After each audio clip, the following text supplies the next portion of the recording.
Saatnya Anda dengar dan bicara di Pro 1 RRI Merauke, kanal informasi dan inspirasi.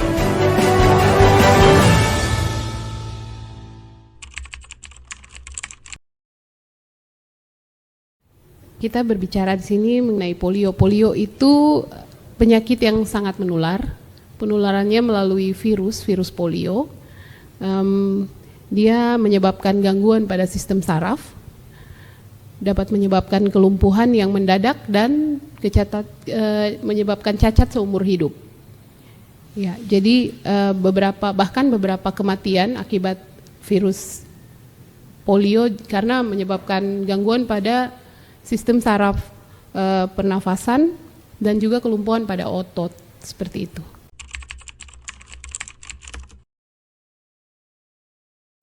Biasanya kalau untuk polio ini dia menyerang dari umur 0 sampai dengan 15 tahun. Jadi itu adalah usia-usia yang memang masa-masa pertumbuhan. Jadi kami lebih fokusnya ke anak-anak ya dari usia 0 sampai dengan 15 tahun. Tapi kalau berbicara tentang pelaksanaan Pekan Imunisasi Nasional untuk polio, PIN polio ini, sasaran kami yaitu sasaran program ini 0 sampai dengan 7 tahun. 7 tahun pun 7 tahun lebih itu masih bisa diberikan, bahkan 8 tahun kurang 1 hari itu masih dikatakan 7 tahun. Jadi itu sasaran yang untuk pemberian PIN polio.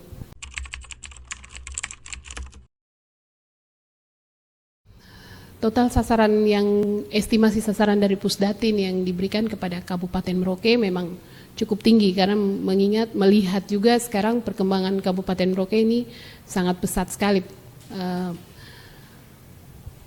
Sasaran kami cukup besar, harus diberikan untuk 44.965 anak.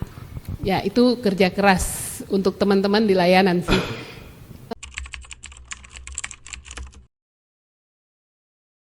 Dinas Kesehatan, kami dalam hal ini teman-teman juga ke Puskesmas, pertemuan lintas sektor karena tidak mungkin Dinas Kesehatan akan bekerja sendiri.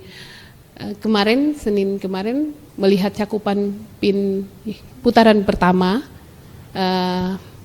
saya disclaimer dulu bahwa PIN ini ada 2 tahap. Jadi untuk yang dalam setiap tahap itu ada 2 putaran. Jadi putaran pertama dan putaran kedua itu seharusnya idealnya itu jaraknya 2 minggu. Oke. Ya.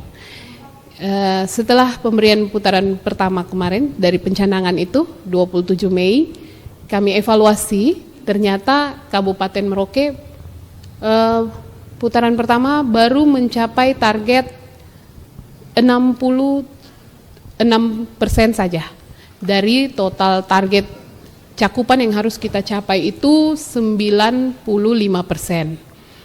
Melihat itu, kami coba bekerja sama dengan pihak pemerintah distrik, dalam hal ini Bapak Distrik dari Kelurahan. Kami adakan pertemuan ya Pak ya. Pertemuan hari Senin kemarin di tanggal 8 ya di Aula Distrik Merauke, dan di situ kami coba koordinasikan dengan lurah, nanti lurah koordinasi lagi dengan lintas sektor di wilayah kerja masing-masing kelurahan. Kami harapkan ya di situ bisa ada peran serta aktif dari leading sektor yang lain sehingga bisa lebih memacu lagi mungkin masyarakat di wilayah kerja masing-masing puskesmas untuk ini warning nih, ini perhatian bahwa memang PIN ini sangat penting untuk anak-anak ya.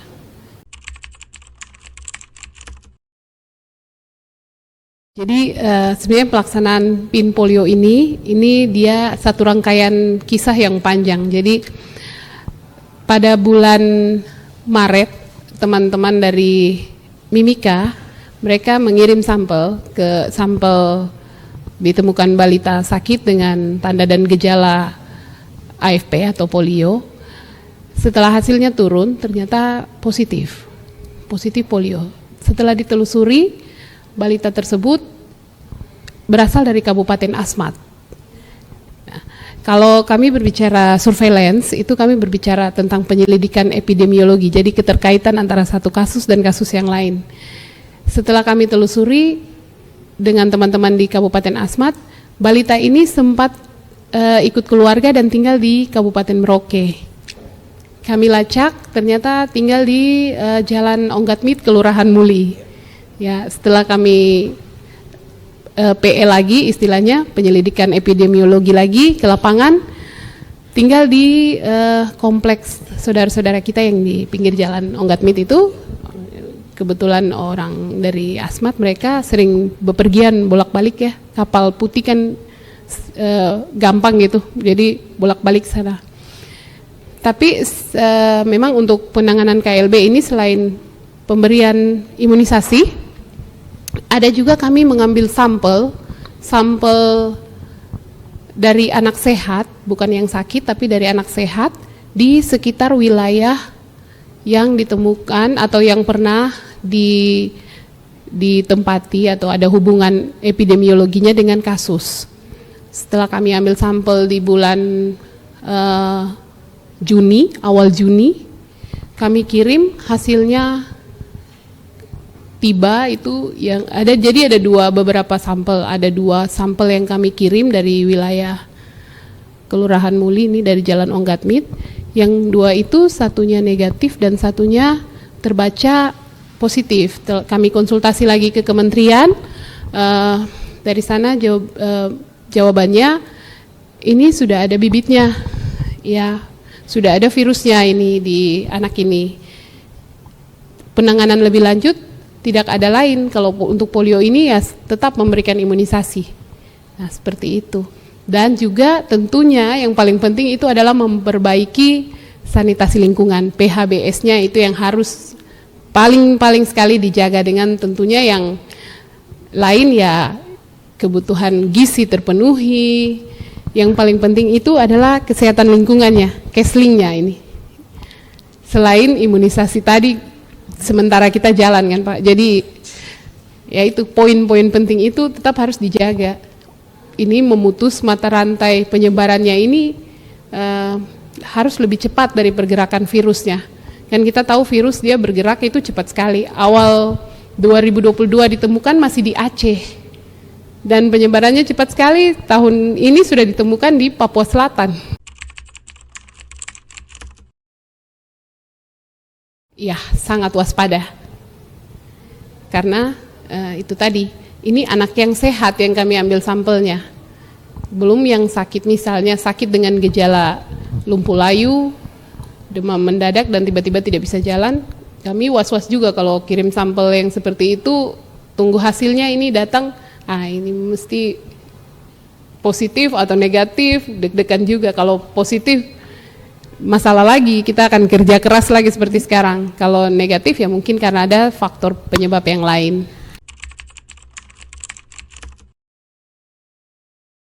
Jadi anak sehat yang kami ambil sampelnya, tidak ada keluhan sakit atau apa, tidak. Kami ambil sampelnya, hasilnya kembali positif, kami konsultasi langsung ke Kementerian Kesehatan, dan dari sana penanganannya cuma satu, tetap diberikan vaksinasi polio, PIN polio tetap berjalan, seperti itu. Jadi tidak ada penanganan lain, hanya tetap imunisasi saja.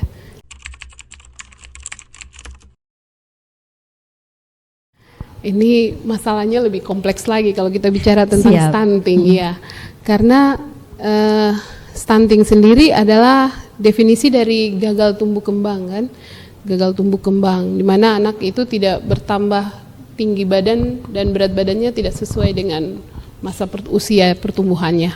Nah, kalau kita berbicara dari segi imunisasi itu kan perlindungan dari penyakit, sedangkan anak-anak yang stunting ini rentan sekali terhadap penyakit, seperti itu.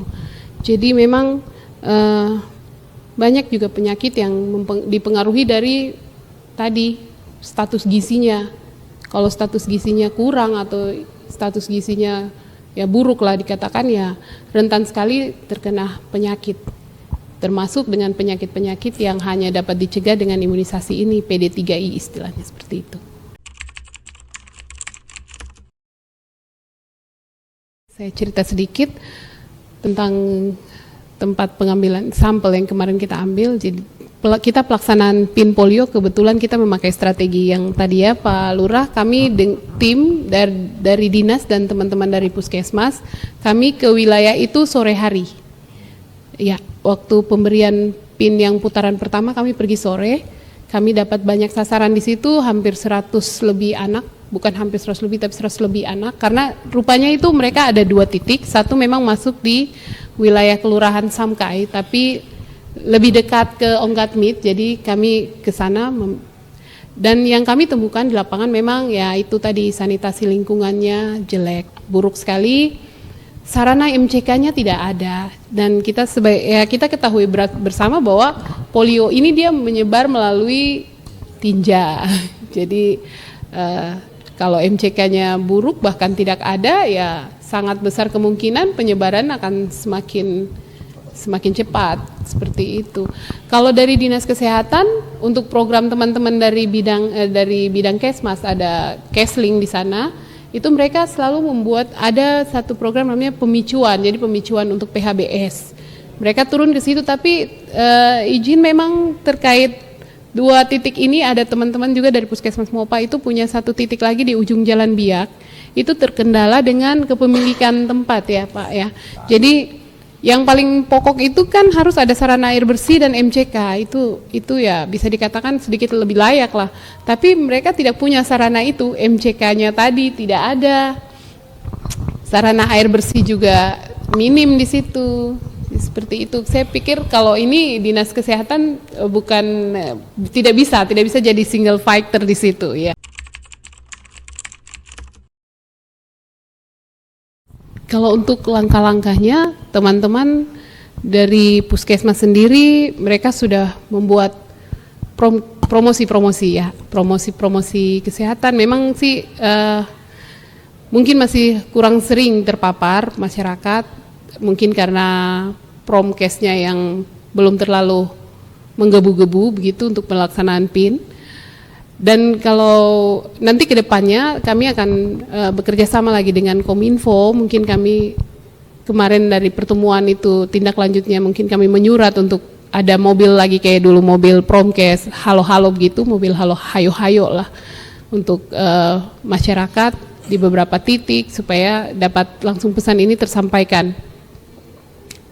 Kalau untuk pelaksanaan PIN sendiri Pak Ishak, pelaksanaannya sudah berjalan Pak, sudah pendataan oleh teman-teman di Puskesmas, di layanan itu lewat posyandu, lewat dari sekolah-sekolah, datanya kami tuangkan dalam microplanning, sudah sampai pelaksanaan putaran pertama bahkan putaran kedua, jadi sementara berjalan. Jadi Pak Ishak juga bisa menyuarakan ini untuk tetangga-tetangga yang punya balita dan anak usia sekolah 5-7 tahun, boleh datang ke posyandu terdekat atau ke puskesmas terdekat di tempat tinggal Bapak, akan dilayani oleh teman-teman di layanan pemberian PIN polio.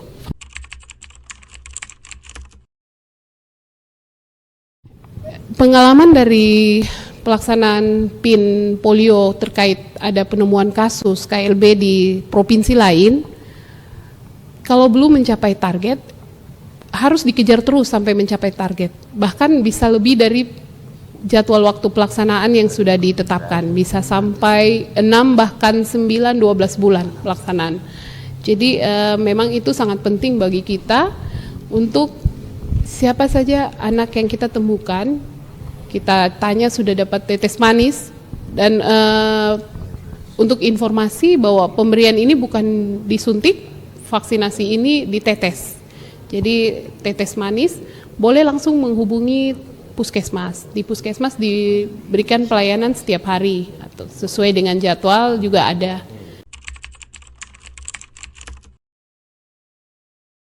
Untuk tahap selanjutnya kami sudah koordinasi dengan pihak distrik, pihak kelurahan bahwa akan dibuka pos-pos pelayanan imunisasi di wilayah kelurahan. Ditambahkan di situ untuk jadwalnya nanti bisa menyesuaikan langsung di kelurahan, seperti itu, Bu.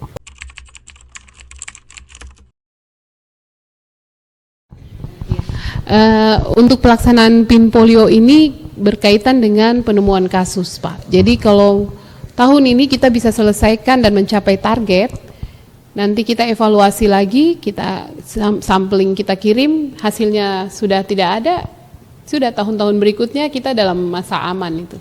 Ya, tinggal teman-teman di puskesmas dengan masyarakat ini yang harus berperan aktif membawa anaknya ke posyandu lagi, karena vaksin kan gratis juga. Jadi lebih baik mencegah daripada kita mengobati. Ya seperti sekarang ini kita harus kerja keras lagi untuk meningkatkan kesehatan anak-anak kita. Ini adalah aset bangsa dan negara. Tidak, kalau sudah polio, lumpuh seumur hidup dia akan cacat. Tidak ada lagi cerita mau sembuh itu kalau polio ya.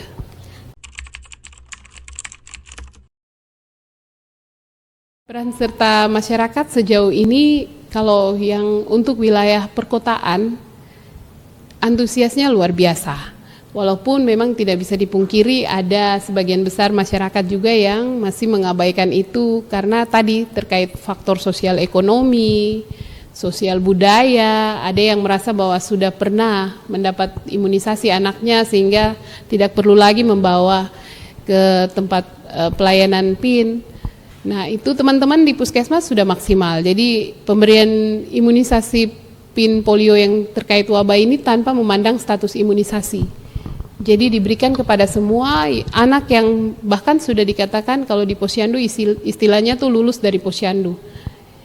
Nah seperti itu, sama ya itu tadi kita kembali lagi ke orang tua, bahwa orang tua tidak boleh egois kan, ini adalah hak anak untuk mendapatkan imunisasi. Yang dari saya sih, saya mau berpesan bahwa polio ini tidak bisa diobati. Bapak Ibu yang punya balita dan anak usia sekolah, mohon untuk membawa anaknya ke layanan kesehatan, karena imunisasi, vaksinasi itu adalah hak dari setiap anak-anak kita. Ya, lebih baik kita mencegah daripada kita mengobati. Ya, terima kasih. Terima kasih atas partisipasi Anda bersama Pro 1 RRI Merauke.